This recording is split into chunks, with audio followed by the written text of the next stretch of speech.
The night the shuttle landed, I was alone. The isolation of the outpost on Glee's 581G had a way of gnawing at the mind. The wind howled through the metallic corridors, carrying the scent of alien ozone and ionized dust. I should have felt fear, but instead, there was only the numb resignation that came from months of solitude. That is, until she appeared. Her arrival was sudden, impossible. One moment, I was checking the fuel readings for the day, and the next, she was standing at the entrance, her silhouette framed by the crimson storm outside. She was humanoid, but nothing like anything Earth had ever catalogued. Her limbs were impossibly long, her skin a shifting iridescence that refracted the red light of the storm, and her eyes, bright, unyielding, and almost cruelly intelligent, fixed on me as though she could see straight into my soul. "Human," she said, her voice a melody of derision and amusement. "So fragile. So easily broken." I stepped back instinctively, though I knew retreat wouldn't save me. She smiled, a curl of lips that promised both pleasure and pain, and I realized she had no intention of leaving me alive. Her kind, whatever they were, did not negotiate. They observed, toyed, and destroyed. "I've come to study you," she said, taking a step forward. Her movement was fluid, predatory, like a panther in zero gravity. "I've studied your species, through your transmissions for centuries. I know every weakness." The room's lights flickered, powerless against her presence. I gripped the only weapon I had, a plasma cutter, and felt its heat bite into my palm. But as I raised it, she laughed. A high, piercing sound that seemed to resonate inside the walls themselves. "You carry weapons," she mocked. "And yet, do you think they could harm me?" I swallowed, trying to summon courage. "You don't know me." Her laughter faded, replaced by a glint of curiosity. "Ah, the famous human hubris."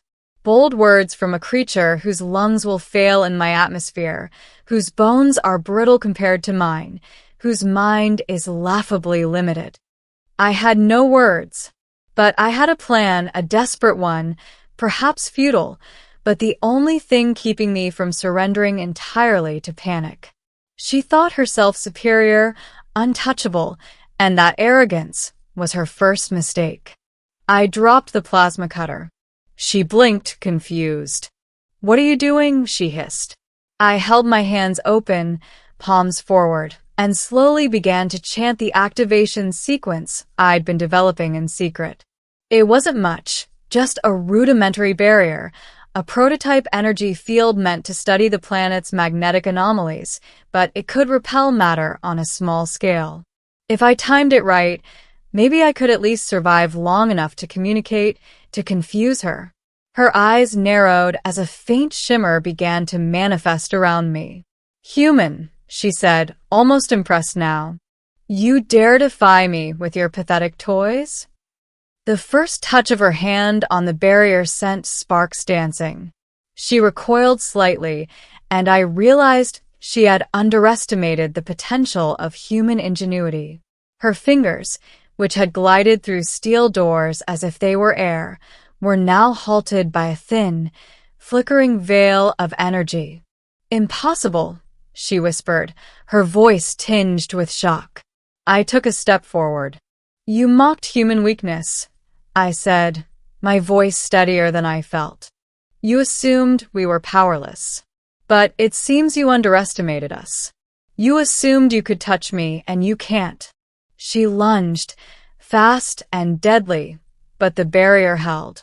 The room crackled with energy as she slammed against it again and again. I could feel her frustration radiating, almost physically, through the walls. She had mocked humanity for centuries, seeing us as fragile, fleeting, and inconsequential. But here I was, a lone human, resisting her effortlessly with a simple prototype. Her eyes glowed brighter, a violent red that made the shadows dance. "This cannot be," she said. "I am immortal." I am... She stopped, faltering. I am not supposed to fail. I breathed a little easier, but I knew better than to relax. Her kind didn't give up. They adapted. And in her desperation, she became even more dangerous. I'm not trying to fight you, I said. I'm trying to survive. You could destroy me in an instant, but you can't. You thought you could touch me, control me, but you can't. Not now. She circled me, testing, probing, looking for weaknesses in my barrier, my mind, my very being. Her movements were so fast I could barely track them. Yet the barrier held, flickering and humming, distorting the air around us. You are different, she admitted at last, a grudging respect entering her tone. I've never encountered a human with such resilience, such defiance. I clenched my fists. Weakness is what you assume you see. Strength is what you don't expect. She stopped, considering my words. Then she laughed, a sound like fractured crystal. But there was something in it now, a tinge of curiosity rather than pure derision. Perhaps you are interesting, she said. Perhaps I should study you, instead of destroying you immediately. I realized then that she was evaluating me not as prey, but as a puzzle. I had survived her initial test, not through superior strength or firepower, but through ingenuity, timing, and the refusal to accept the limits she imposed on me. I am not your specimen, I said firmly. I am myself, and you will not touch me. She regarded me in silence, as though measuring my words against some cosmic scale. Then slowly she stepped back. The air shifted, the barrier flickered, and she vanished into the storm outside as suddenly as she had appeared. I collapsed against the wall, exhausted but alive. The silence of the outpost returned, though it felt different now, less oppressive, more alive, as though the planet itself recognized my defiance. Over the following days, I studied the residual energy left by her presence. I discovered traces of advanced technology, far beyond human comprehension, but also flaws, small, almost insignificant ones that a determined mind could exploit. Her species was brilliant, yes, but arrogant in its assumptions. And arrogance, I realized, could be a weapon. Weeks later, I made contact with Earth Command. They were shocked, skeptical at first. A human had survived direct contact with a superior alien entity and lived to tell the tale? Impossible. But I provided data, recordings, and energy readings that proved it. Slowly, disbelief turned to cautious interest. I didn't wait for recognition. I focused on learning from what she had left behind. I reverse-engineered fragments of her technology, using them to reinforce the outpost, improve my survival systems, and expand the reach of my barrier prototypes. Every experiment, every success, was a reminder. Weakness is often an illusion, and strength is born from creativity and courage. Months passed, and the memory of her mocking gaze never faded. But it transformed from fear into resolve. She had come expecting an easy victory. Instead, she found a human who refused to submit. And in that refusal, I discovered something far more powerful than any weapon: autonomy. Choice. The unbreakable will of a single human mind. Then one night she returned. The storm outside was quieter, almost hesitant. The lights of the outpost glimmered against the red haze of the horizon. And there she was, floating above the landing pad, her form less threatening, almost contemplative. You continue to resist, she said. I did not anticipate this. Why? I stood my ground. My barrier hummed, ready to respond. Because you thought I would be easy to break. Because you mocked human weakness. Because I refused to be touched by fear or by you. She hovered silently for a long moment, then slowly, deliberately, she smiled. Not the cruel, mocking smile from before, but one tinged with respect. "Perhaps humanity is worth studying after all," she said softly. "Not as prey, not as weaklings, but as something else entirely." I lowered my hands, keeping the barrier ready, but I felt no fear, only understanding, and a strange sense of anticipation. She lingered for a moment, as if weighing possibilities, then turned and vanished into the crimson storm, leaving behind a faint shimmer in the atmosphere, a sign, perhaps, of her lingering presence, or maybe a warning. I never saw her again, but I wasn't afraid. I had faced what was supposed to be invincible, survived, and learned. Weakness, after all, is a matter of perspective. And strength? Strength is the courage to stand when the universe expects you to fall. In the years that followed, I shared my experiences, my findings, and the lessons I learned from that night. Humanity's perception of itself shifted, subtly at first, then more widely. We were fragile, yes, but not powerless. Our minds, our ingenuity, our resolve, these were weapons even the most advanced alien intelligence could not ignore.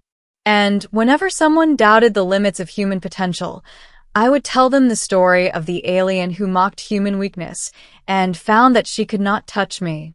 The barrier she could not break became a symbol, not of defense alone, but of defiance. And from that defiance, humanity began to dream bigger, reach further, and dare what had once seemed impossible. Because in the end, the universe does not reward fear. It rewards courage. And sometimes, just sometimes, the smallest, most unexpected mind can rewrite the rules of power itself.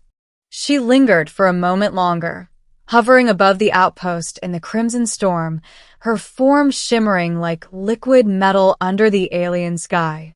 I didn't move. My barrier hummed softly, ready, yet I felt no fear.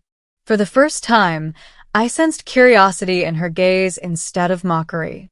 "You continue to resist," she said, her voice now almost gentle. "I did not anticipate this." "Why?" "Because I won't be your experiment," I said firmly. "Because fear will not control me. And because you assumed weakness where none exists." For the first time, she seemed genuinely thoughtful, as though my words had unsettled some assumption she had held for centuries. Her limbs twisted in the air, reflecting the stormlight, and she let out a long, slow sigh, a sound alien, yet almost human in its weight.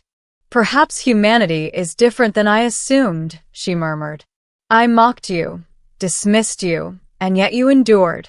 Not because of strength, not because of numbers, but because of will. That is intriguing." I studied her carefully. This was a moment of choice for both of us. She could leave as she had arrived, or she could linger and challenge me further. But I had learned something vital.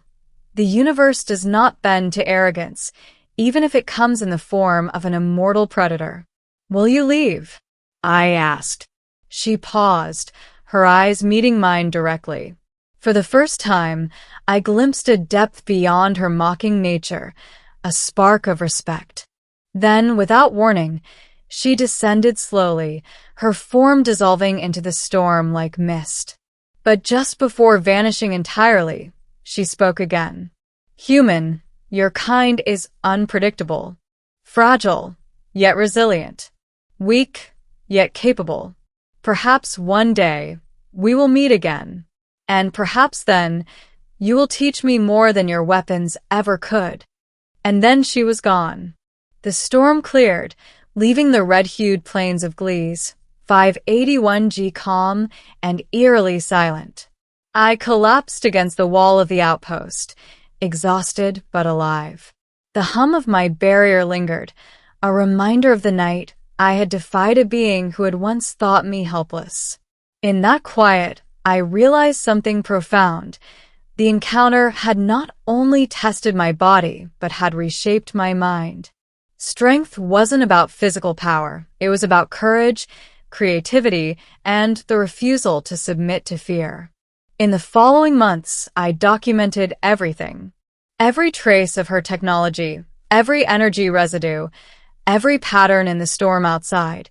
It all became part of a growing understanding that humans could survive, adapt, and even thrive in the presence of forces far beyond our comprehension. What had started as an outpost on a remote planet became a hub of research, innovation, and human ingenuity. And sometimes, late at night, I would look to the crimson horizon, imagining her watching from afar, perhaps reconsidering her assumptions about us.